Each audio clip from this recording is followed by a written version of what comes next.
Wait. So we will begin in another one more minute. So, in the meanwhile, we can have the Sure. proceedings. My Vice President, Mr. P. V. Prasad, is there, ma'am. He will Yeah, I welcome you. spoke And to him in we the met morning indeed. itself. Yes.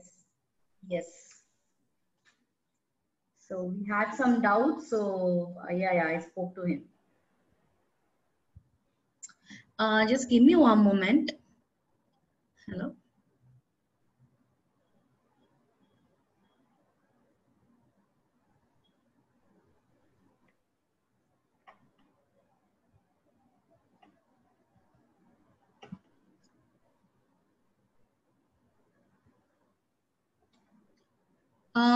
Hello. Yeah, ma'am.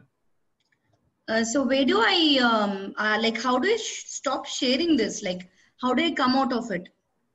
You already stopped sharing. Sorry. On the top of the screen, when you have displayed, there is a stop share. So you have already done it. So now I've done it, but I can't see you guys now. No, because I think we are all now you are able to see us. Our videos are no, open. you are able to see me. No, none of you actually. I think I need to come out of this. Okay, possibly you have chosen that you have to go to that right side top and then choose that gallery mode. So you will be able to see the people who are present on the webinar. No, my slide is just running. I mean, you know. Ma'am, you put escape. Put escape. Oh, okay. Yeah. Now, yeah. Right? Now you are able to see us? Now you are able to see us? Yes. Perfect. Because your slideshow was running, you have to come out of the slideshow, right? Yes. So without wasting any further time, ma'am, can we have the proceedings now? Velu, can you just put that screen of this thing? Yeah, I'll hand it over to Prasad sir, please. Yeah. Prasad sir. Yeah, Saurabh, thanks. Hi. Good afternoon, ma'am, Dr. Fazlunisa, ma'am, and good afternoon all the doctors who are present for the webinar. And thanks so much, ma'am, for accepting our request to be with us for this webinar indeed. And let me have the pleasure of introducing Dr. Fazlunisa to all the attendees. Dr. Fazlunisa is MBBS DGO from AMC and MRCOG. Advanced ART done in Dubai and Diploma in ART done from Germany. Fellow in Reproductive Medicine and faculty at ISAR, clinical head and infertility specialist at 59 Hospital, Tolly Chowki, Hyderabad. Won the nationwide award for the most promising infertility specialist 2020. And congrats for your accomplishments, ma'am, indeed. And it's a pleasure for us to have you here for this lecture, indeed. Before we going in for your lecture, ma'am, we have a platform called Shield Connect, which is the digital platform from Shield, to connect all the doctors and then support their academic interest. Velu, can I have the AV, please? So, ma'am, if you have your permission, I want you to watch the Shield Connect web page. Sure. Velu, AV yes, first. Yes, ma'am. Yes, sir.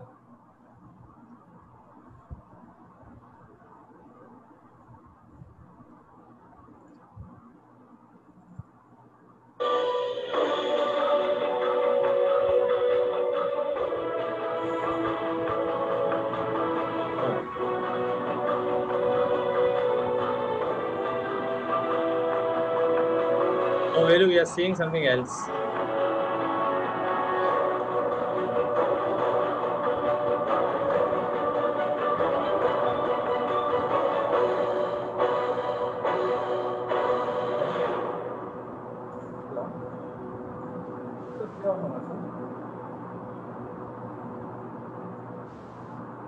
Honest, sir.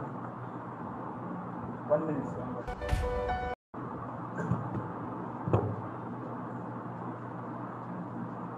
Okay, sir.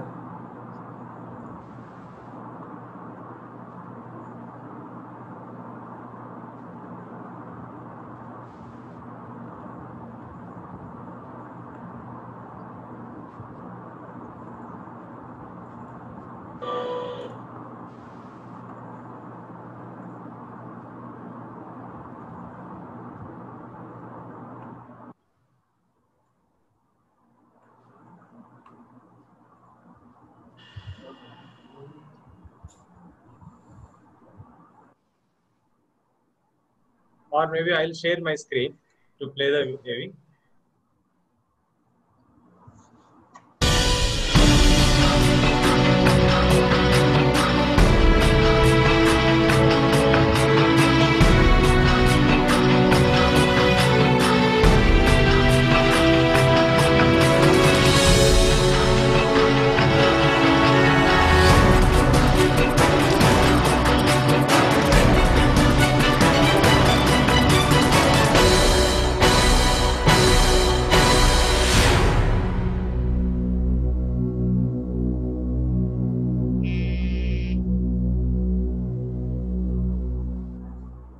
Hello?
Yeah, great. Yeah.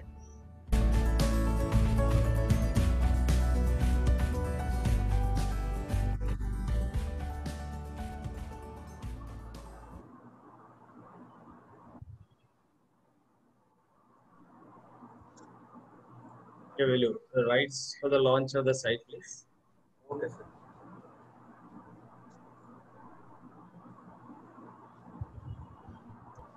Ma'am, you can click on that URL mentioned there.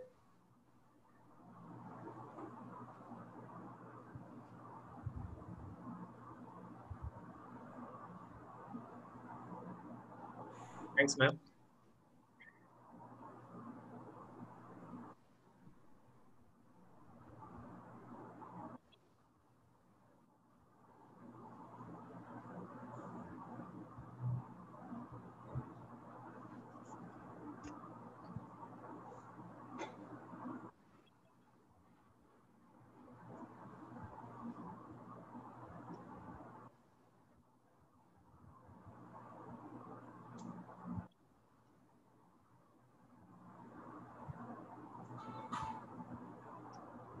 Sir చెప్పండి sir. Sir నాకైతే ఇక్కడ review అవుతుంది sir. Madam click చేశారు review అవుతుంది.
Sorry, ma'am, for this, like, the technical issues as always. The technology has its advantages and has its setbacks too. Yeah.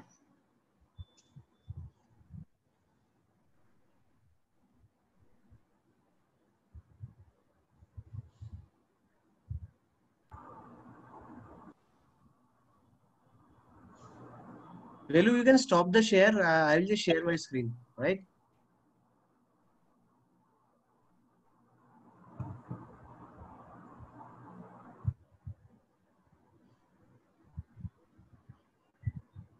This is our website, ma'am. That's largely where we want to post all your, with your consent, all these webinars conducted. And if you have any papers that you want others to see, or if there are any lectures, videos from you, so all that can be there, and your seniors, your juniors all will be able to see those and learn from these abstracts. That's the idea, ma'am.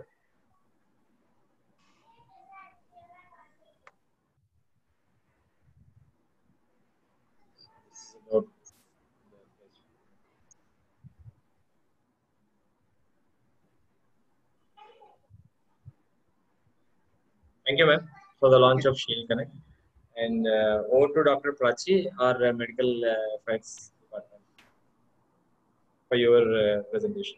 Yeah. Thank you, ma'am.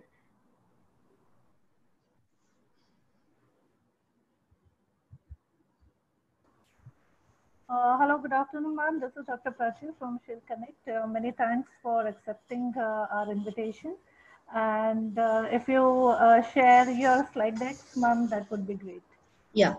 And post your session, there would be a question and answer. So whatever questions are there, I would share them with you, and then you can answer those. Sure. Thank you, ma'am. Thank you very much.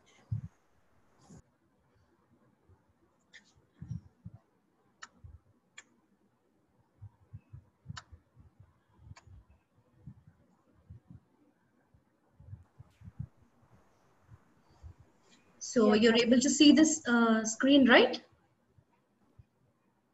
Hello? Yeah, ma'am, we are able to see it. Yeah. Yeah, ma'am, we are. So talking about the most important part of our daily practice, PCOS and infertility, I hope it will benefit a few of the gynecologists who are practicing at their level and who are trying to do their bit for the patients. So let us start with the introduction.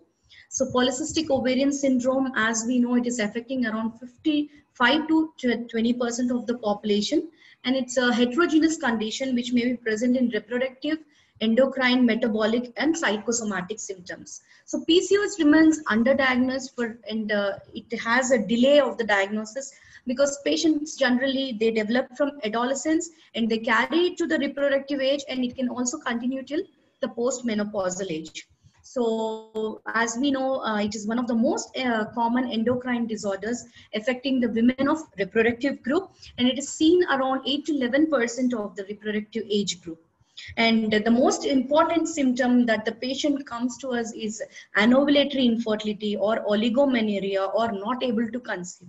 So this anovulatory infertility is seen in around 70 to 80% of the PCOS. And Indians have the most highest prevalence. As we know, we are a diabetic capital in the world, like Indians. At the same time, we are also PCOS capital also. We are reaching there soon.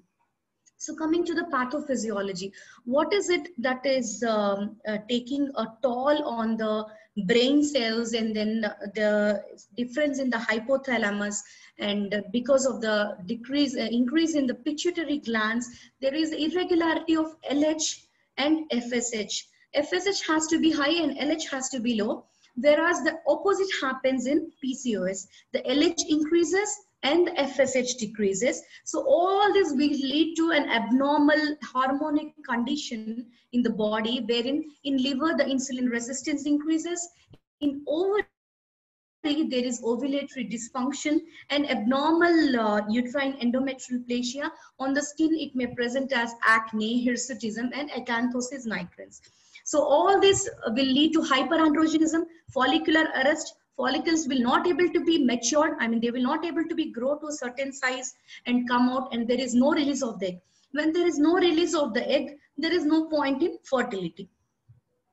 So how do we diagnose this? So PCOS has been so much researched and so much studied from 1990s till now. There have been so many papers issued on it, but the latest criteria is according to the American Endocrinology Society, wherein if we see hirsutism or hyperandrogenemia along with oligoanovulation or chronic anovulatory period along with PCOS morphology on the ultrasound, if we have that pearl string appearance, then we diagnose it as PCOS. So as I told you, it ranges from from childhood also. It can start in very early stage, wherein the girls are presented with high AMH levels. So this will lead to, in puberty, it will lead to premature admenarche, hyperandrogenism, increased GnRH pulse, increased AMH levels, and hyperinsulinemia. Whereas when we come to reproductive group, it will present as irregular cycles, hyperandrogenism, subfertility or infertility is the main cause with which patient comes to us as a clinical this thing. A clinical symptom is mostly they come as infertility. And in postmenopausal women, if you see, there is a tendency to increase hypertension, diabetes mellitus, as well as increased triglycerides. So there are these three symptoms like hypoandrogenism, ovulatory dysfunction, and PCOS morphology that you can see on the ultrasound. So phenotype A will be present with all the three. Phenotype B, only first two are present, and phenotype C, there will be only ovulatory dysfunction, and phenotype D, you'll have only first two. Polycystic ovarian morphology will be not there. So it can present as a group of symptoms or just one symptom or any of the three. So if you have any two of the three symptoms, then we diagnose it as PCOS. And as I told you, genetics as well as lifestyle play a very important role. Like PCOS is a multifactorial genesis. It has a genesis as from the genetics as well as the lifestyle. So these all will increase the hormonal changes. There's an increase in androgens as well as insulin, and all this will affect the ovary, and that will lead to maturation arrest, as well as increase in androgens will lead to hirsutism, acne. And whereas when we come to liver, there is an increase in insulin as well as decrease in HHBG. This will lead to diabetics and metabolic syndrome, and these people can have cardiovascular risks in the later future. So what is the epidemiological link that we are seeing with PCOS? PCOS is not restricted only up to infertility. So PCOS, it increases the chance of GDM. Say suppose a patient who has conceived with PCOS is going into pregnancy, she has 200% risk of GDM, whereas PCOS increase type 2 diabetes mellitus by 1600%, which is like 4 to 5 times more than the general population. And insulin resistance is present in 80% of the PCOD cases, and 60% of the GDM patients develop type 2 diabetes mellitus permanently. Once you're diagnosed as GDM2, 60% of them tend to have type 2 diabetes mellitus. So PCOD itself is not only restricted in infertility, it will encroach into our lives, and it will stay as a metabolic syndrome. So this is called, I call this as, untangled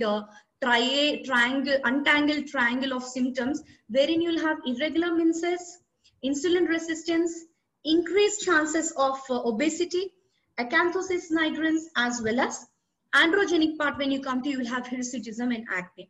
So these three pictures might present, these are the clinical features which might come as a package or as an individual or any of the two symptoms. So it is a spectrum of clinical features that we generally see in PCOS. Now coming to the main important topic, PCOS, fertility and pregnancy. So what do we see? We see PCOD people struggling for their pregnancy. At least 70% of them have a problem with their, getting pregnant. 30% of them are, somehow they conceive by themselves. But 70% of the women who have PCOS, which is a very large number, are struggling with pregnancy. So what are the factors that predict the live birth? If the patient is coming at a younger age, she has good chance. If she has a lower BMI, she has a good chance.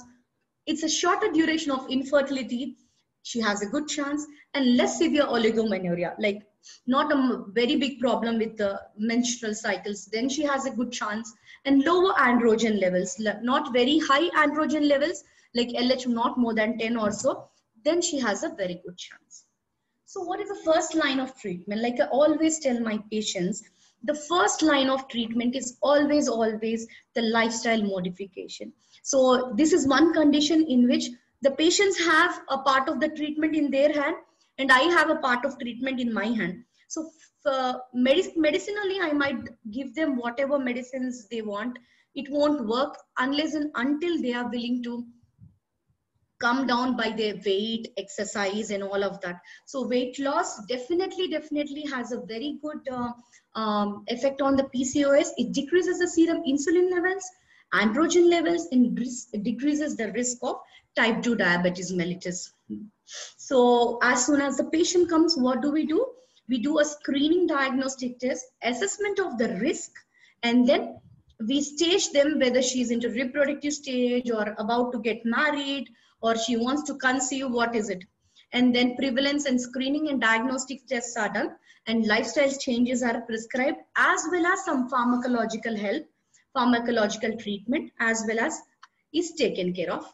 And screening, diagnostic and assessment is also done to manage the infertility. So what do? It is a vicious cycle, as we all know that PCOS and excessive weight, they go hand in hand, but we have to break it at one point, and then all the spectrum of disease, spectrum like ovulatory dysfunction, and then worsened psychological function, increased insulin resistance, increased androgen, increased CVD and type 2 diabetes mellitus.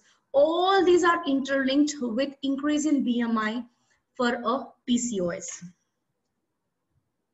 So as we have already mentioned, when the BMI is going more than 29 or 30, the success of ongoing pregnancy also reduces. So what is the first line of therapy? Obviously, as we have discussed, the first line of therapy has to be lifestyle modification, weight gain, and there are patients who have come to me wherein they just decreased 5 to 10% of the weight. They can spontaneously ovulate by themselves, and within 3 to 4 months, they have also conceived naturally. So weight loss is very, very important as far as PCOS is concerned. So how do we intervene at the lifestyle? So obviously healthy lifestyle behavior and eating and regular exercises and achievable goals. Like don't give them a target of say suppose 30-40 kilos. No, 5 to 10% of the weight initially if they lose. So there is some balance within the hypothalamus pituitary axis, and that will give to spontaneous ovulation, and that will help in increasing the chances of pregnancy. And as far as the diet is also concerned, so less of carbohydrate and more of protein needs to be included into the diet. And coming to the exercise, in adults, they recommend about 150 minutes per week, which is with a moderate intensity. In adolescent, at least 60 minutes of moderate to vigorous intensity of physical exercises has to be done, and a minimum of 250 in say suppose health professional where they are trying to gain do the weight loss, a minimum of 250 minutes per week of moderate intensity to 150 minutes is required to lose the weight. So bariatric surgery, that is like the last resort we give when the patient is totally unable to do it with the excess with the exercise, and when the BMI is more than 40, then we might recommend, but we have to tell them that there are also some risks with these bariatric surgeries where you will have nutritional deficiency, and most important, there is perinatal risk of premature delivery, and possibly infant mortality rate also increases with bariatric surgery. So this should be like the last resort when the patient is like overtly obese and they can't give any lifestyle changes. I mean, they can't keep up with the lifestyle changes, then this would go as a last resort. So now coming to the management of infertility, which we have all been like, it is like a PC, like most of the clinics for us now are like PCOD clinics, because out of 10 people, at least 5 people are having PCOD. So how do we go about? Say suppose we are going for after the lifestyle modification and after the weight loss and everything, we have to see what are the ovulogens that we can safely give in these patients. So the first line would be letrozole, definitely my favorite. And clomiphene citrate also can be used in some cases. Clomiphene citrate with metformin or letrozole with metformin, and gonadotropins can also be given, but gonadotropins, they come as second line of therapy. But most of the times as ovulagens, or if they want to conceive, as a first line treatment, what we give is letrozole.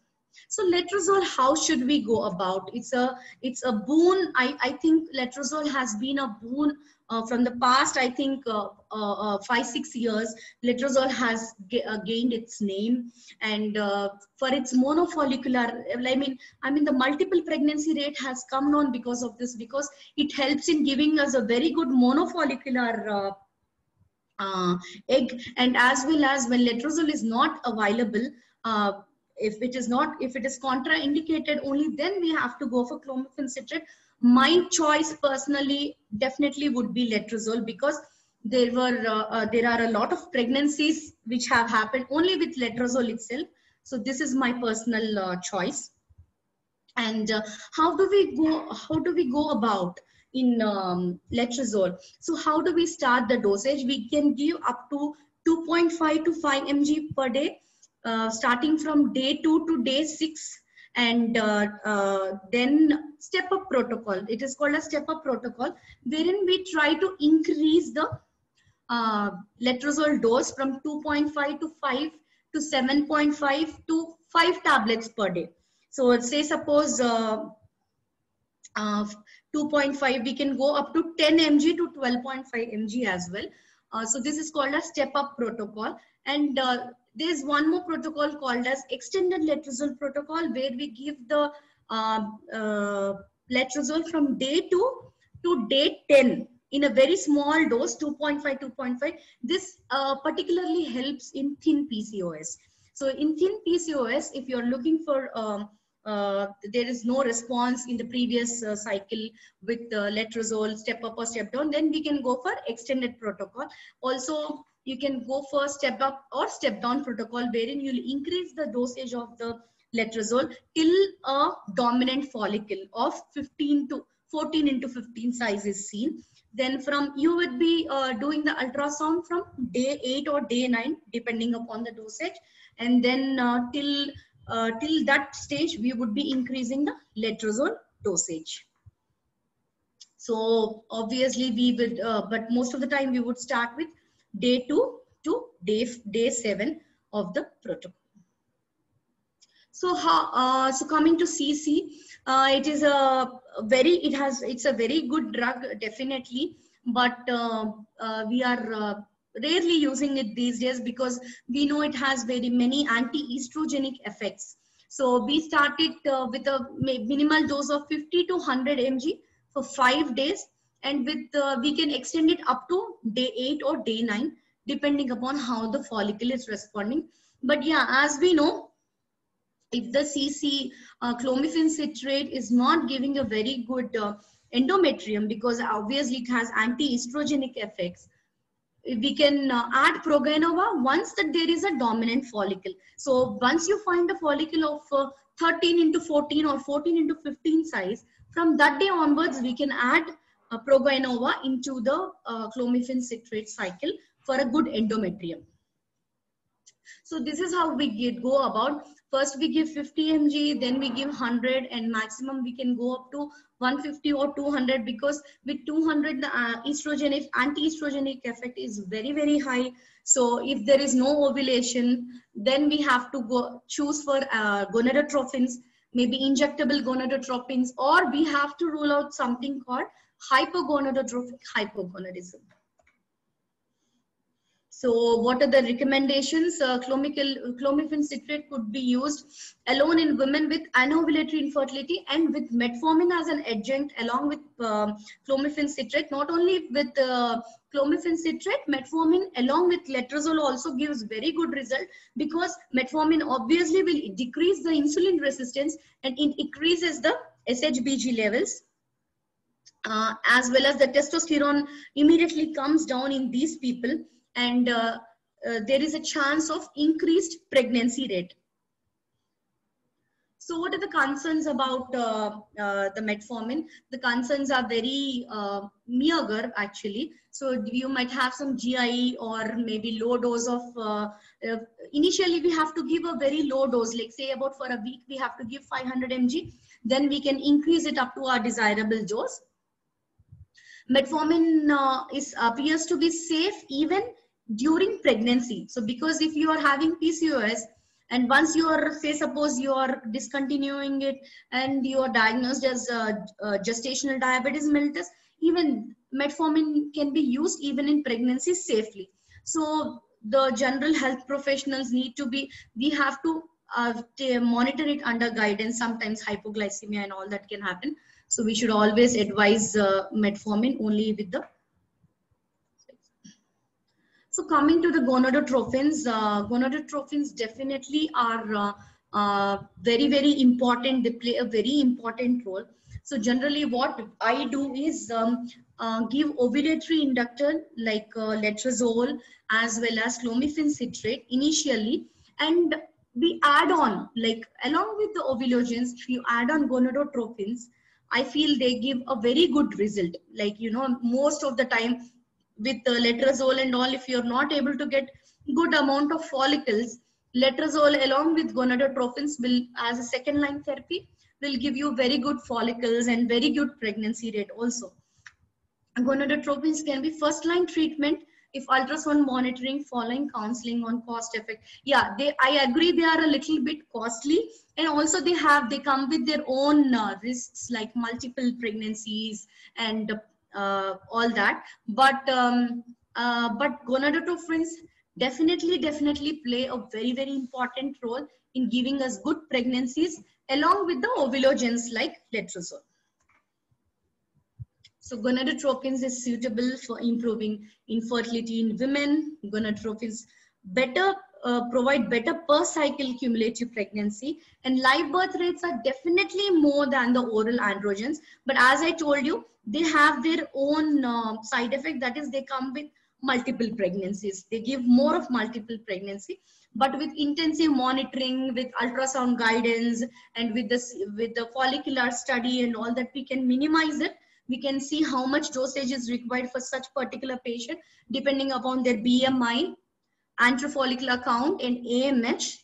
We can decide the dose and we can go about it. So laparoscopic ovarian surgery, yeah, definitely it had a role in, I would say in thin PCOS, definitely it has role, because thin PCOS are one kind which are very difficult to treat. Like obese PCOS, you can ask them to reduce the weight and then they come with spontaneous ovulation and all of that. But in the thin PCOS, what happens? Even the patient to come out, the follicles to grow, and somehow the internal milieu is so hard, so they might need some laparoscopic drilling. You know that there is a lot of advantage I have seen with these patients in thin PCOS. Laparoscopic drilling definitely does wonders. So now coming to the role of ionositol in PCOS, yes, definitely my choice in PCOS. So what happens in insulin? The insulin receptor which is there on the cell membrane, the beta subunit is phosphorylated by insulin. So what does this myo-inositol do? The myo-inositol increases the insulin sensitivity to this by making more availability of this phosphatidyl. So as we have seen, both myo-inositol and D-chiro-inositol both are deficient in PCOS patients. Like if they have done a study in normal women as well as plasma inositol of normal women as well as those of in PCOD. So in PCOS patients, there was definitely a deficiency of myo-inositol and D-chiro-inositol. So this might be the missing link wherein all the haywire is happening at the genetic level. So what do we do? So we have provided 9 RCTs, 9 control trials. Is a very good study wherein 247 cases and 249 controls were seen, and a trend of reduction in testosterone was seen after giving myo-inositol, and a reduction in SHBG was seen. Increase in SHBG was seen, and also there was a decrease in insulin resistance, which is, I think, solves most of the problem of PCOS. So how do we conclude it? Myo-inositol, definitely it decreases the fasting insulin in PCOS. There have been a lot of papers which have been produced from 2008 to 2016 recently. In a large amount of RCT trials were done in different countries. So they all have come to a conclusion that myo-inositol definitely reduces the fasting insulin. Myo-inositol reduces, there was a deficiency of myo-inositol and D-chiro-inositol in the urine, but once this was supplemented, myo-inositol was supplemented, they could actually see the same level of urinary content of myo-inositol and D-chiro-inositol in the samples. So that is one good study. And myo-inositol definitely reduces the testosterone in PCOS because it increases the SHBG, so it reduces the testosterone in the PCOS, and as well as the androstenedione also. And what else? So my choice would be a pre-treatment, like whenever there is a PCOD patient, what we would do is definitely we would see the marital life, age, BMI, and all of that. And we would recommend at least 40 to 60 days of myo-inositol as a pre-treatment before going for any IVF. I know, there was a beautiful study which said that when they were pre-treated with IVF, the success of clinical births were more than 80 to 82% with pre-treatment with myo-inositol. So this is a very good study which says that pre-treatment before going for any kind of IVF, 40 to 60 days is what I recommend, because that is when the whole scenario changes. That is when all the metabolic abnormalities are set down and it comes to a baseline level, and all these whatever gonadotropins or whatever ovulogens, whatever you give, they respond better with this inositol pre-treatment. And also inositol gives live births in ovulation. That's what, as I told you, be it IVF or be it ovulatory induction or just be it gonadotropins, inositol pre-treatment definitely has a role and it plays a lot of difference. And also it increases a clinical pregnancy, as we have seen, as I told you, IVF pre-treatment for 40 to 60 days before going for that IVF treatment. All this will balance the PCOS hormonal imbalance. So per oocyte, there was a meta-analysis which was done for conventional IVF in women with PCOS. So per oocyte, the number of oocyte per ovum pickup, number of oocyte fertilized, and the number of oocyte, the live birth which was given, and the miscarriage rate, all these were counted, and the number of oocytes which were responding with pre-treatment with myo-inositol were having a better rate of clinical pregnancy as well as live birth rate. So what is our goal when women with PCOS is undergoing IVF? Our goal is pregnancy, and our priority is safety, because PCOS women have a very high chances of undergoing OHSS. So that is one thing which we are dreaded about in IVF. The only side effect that we have in IVF is OHSS, and PCOS. Like a decade back, it was a nightmare for all of us. So what about cumulative live birth rates after IVF? So hyperandrogenic PCOS phenotypes, they confer significantly to lower clinical birth rate. Say suppose all the phenotypes in which we have shown, whereas they has hirsutism, hyperandrogenism, acne, and thick grade of, that is called as phenotypically PCOS. these people, when compared to the normal PCOS, they have a lesser clinical birth rate compared to this normoandrogenic counterparts. So these may imply for need for adapted counseling, and tailor-made approaches need to be done for these PCOS patients with hyperandrogenism. And what do we conclude in this cycle? The more severe the PCOS phenotype, the lower the chances of clinical birth rate, as we have discussed. And metabolic syndrome, on definitely the people with metabolic syndrome where it has set in, say, suppose GDM or type 2 diabetes mellitus, all these have set in. They have lesser or negative impact on the female fecundity and adverse effect. They have a very adverse effect on, even with IVF. These are the patients who have lesser chances of giving birth after IVF.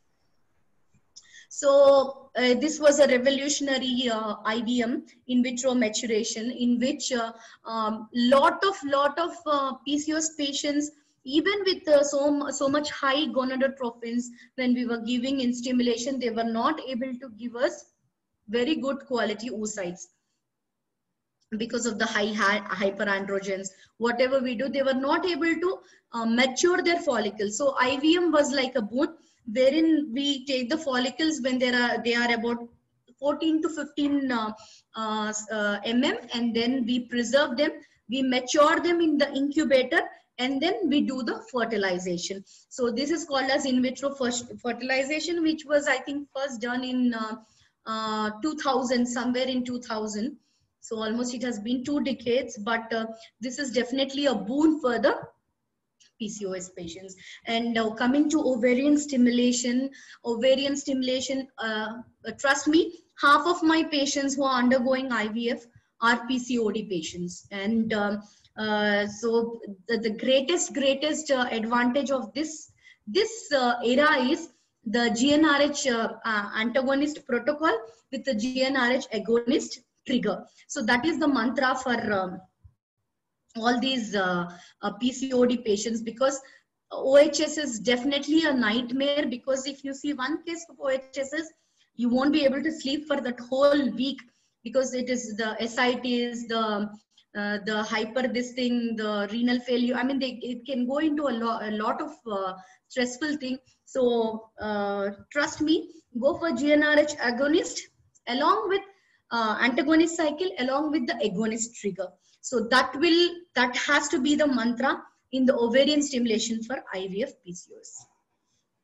So obviously we would be using something like recombinant FSH, and exogenous LH, of course, can also be used in very few cases, because LH generally we don't add separately, because LH is already very high in this PCOD patients. So what we try to do is definitely give, at least for the first 5 to 6 days, we try to give only recombinant FSH. Along with that, maybe later on we can add, depending upon if the LH is going very less, then we can add LH, but initially we won't be adding the LH. And of course, adjunct metformin can also be used for, during the stimulation to prevent OHSs. There has been a patient of mine who had maybe 20 on one side and 20 on, almost like 30 to 35 follicles. So in the beginning only, we have predicted that she will definitely get OHSs, but OHSs can definitely be prevented with GnRH. See, these 2 points I have been repeating, but GnRH antagonist cycle with GnRH agonist trigger is the mantra to stop the OHSs. So OHSs and agents like metformin as well as myoinositol will prevent the severity of the OHSs.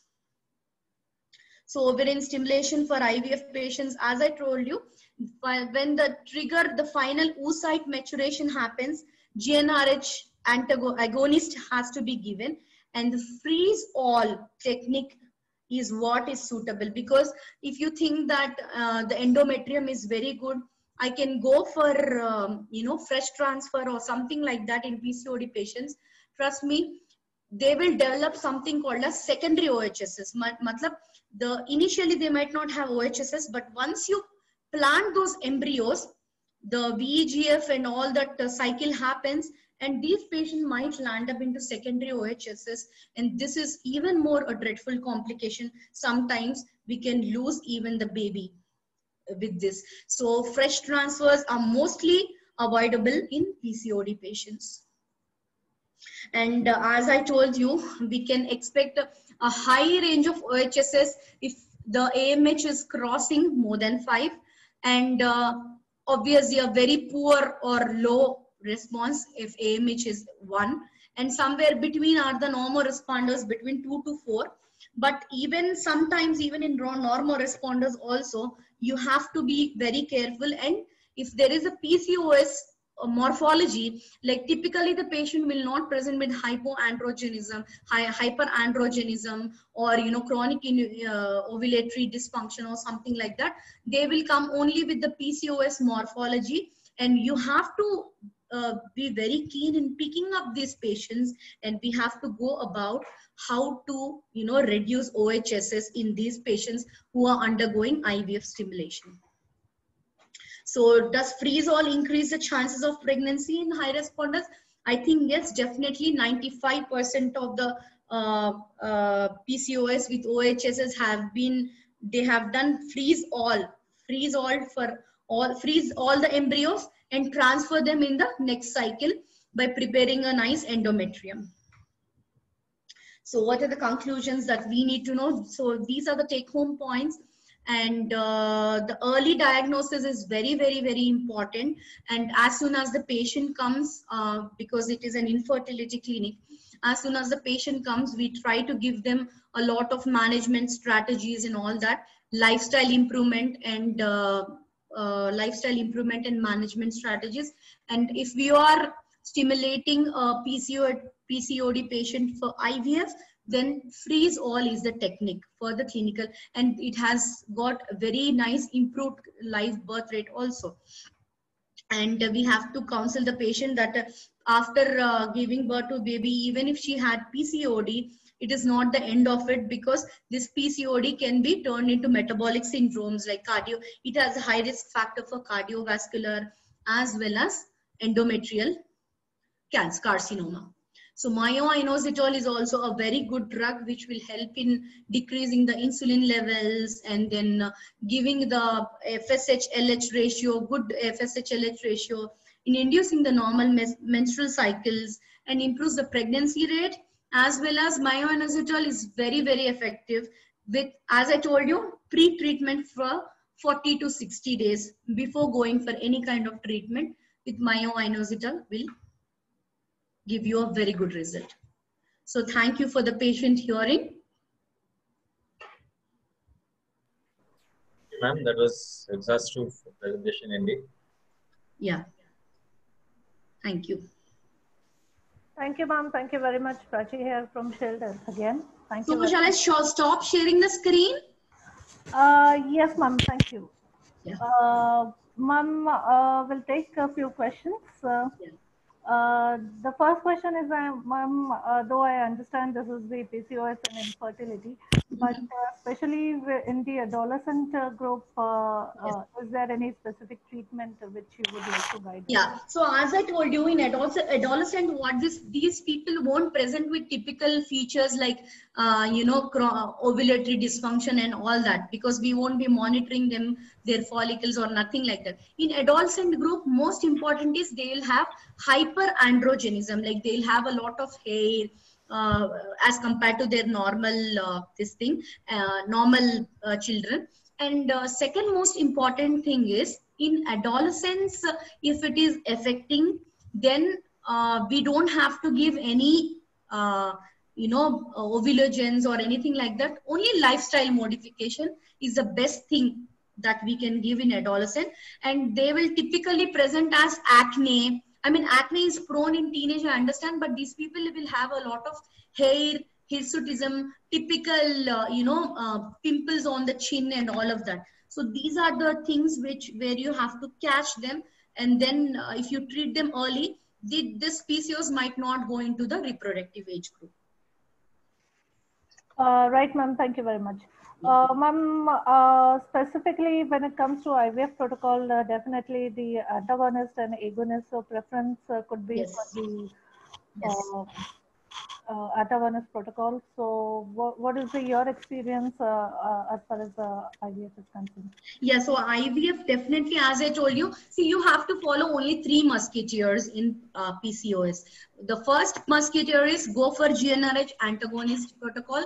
Second musketeer is GnRH agonist trigger. And the third musketeer is freeze all. Freeze everything and transfer it the next month so that you don't end up in the dreadful OHSS. Because that is the major and very important, very dreadful complication of IVF. We don't want to take our patients there. So if you follow these 3 mantras, you will be safe. Right, ma'am. Thank you very much. There is a question from Dr. Neela. The question is, any preferred treatment for a hirsutism in adolescents? Hirsutism in adolescents, as I told you, because we can give them, say suppose adolescents, say suppose the age is like 16 to 18, we can give them, the best thing that we can give them is a oral contraceptive pill, which has an anti-androgen like ceproterone acetate or diane 35 or something like that.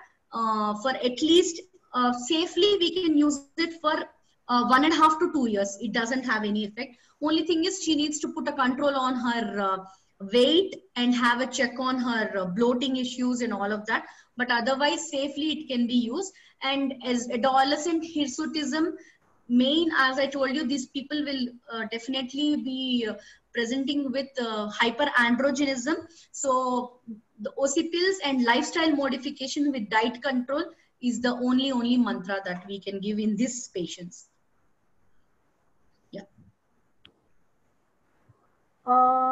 There is another question from Dr. Gupta. How long a TT is given in adolescent? I'm sorry, can you explain what is Sorry, how long? OC pills. No, I just not recollecting what does that mean. Mm-hmm. Maybe I'll ask Dr. Gupta again. Yeah. Ma'am,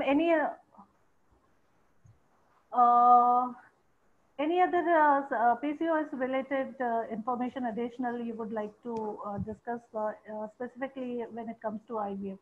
Yeah, so PCOS definitely what we would do is a definite, as I told you, 40 to 60 days of pre-treatment is very, very important.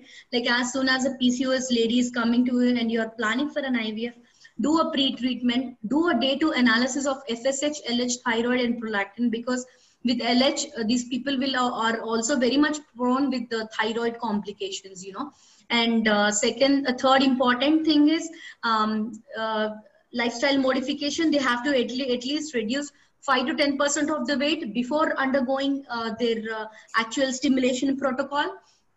And then myo-inositol, definitely my personal favorite, and metformin.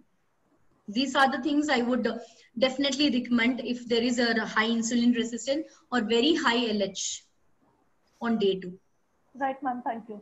Ma'am, there is a question on inositol treatment. So yes, Absord is our brand. We recommend twice a day, at least 3 months of treatment minimum. 3 months. That's what I'm doing. 40 to 60 days is the basic requirement that we need. Right, ma'am. And in our brand, myo-inositol and D-chiro-inositol, the 40:1 is the ratio. So 2 grams per time. So 4 grams per day, that is what we are recommending. Yeah, so that would be a BD dose, morning and an evening dose. That would do for at least a couple of months. Yeah. And there are a lot of people who have conceived with the weight loss, with myo-inositol and metformin spontaneously without doing anything also. Right, ma'am. Ma'am, that question was there regarding TT, so it basically turns out to be treatment. So sorry about that. So how long treatment is needed in adolescent PCOS group? That was the question from Dr. Gupta. Oh, how long is, that's what I'm telling you. The safely it can be given for 2 years. The OC pills, it can be given for 2 years. But most importantly, we have to check her FSH, LH. If it is very high LH, only then we have to put her on oral contraceptive pills, or the most important First line of treatment for PCOS, as always I tell you, is lifestyle modification with weight loss. If she does that, she will not end up in PCOS in reproductive age group. Right, ma'am, thank you. And the next question is about metformin and PCOS. So can we give as soon as a PCOS is diagnosed? Sorry, metformin dosage. No, metformin can we give as soon as PCOS is diagnosed? No, metformin cannot be given as soon as PCOS is diagnosed. Whether there has to be hyperandrogenism or an increase in insulin fasting resistance. So most of the people who come here would be undergoing that. So, you know, we would definitely we have to evaluate every patient. Like as I told you, as soon as we come, we have to do the screening, where they are standing and what is the next step that they want. Right, ma'am. Ma'am, if the prolactin levels are high in PCOS, does it affect the choice of treatment? Definitely, as I told you, day 2, FSH, LH, prolactin, as well as thyroid, all the 4 parameters along with fasting insulin needs to be done. And this is the these are the tests which gives us the criteria for evaluating the patient. And if prolactin is high, we have to give Capgolin once a week, depending upon how high the prolactin is. Depending upon, we have to give it for 4 to 8 weeks. All right, ma'am. Thank you very much. Ma'am, I don't see any additional questions from the doctors. Okay. So yes, thank you very much for that. My pleasure.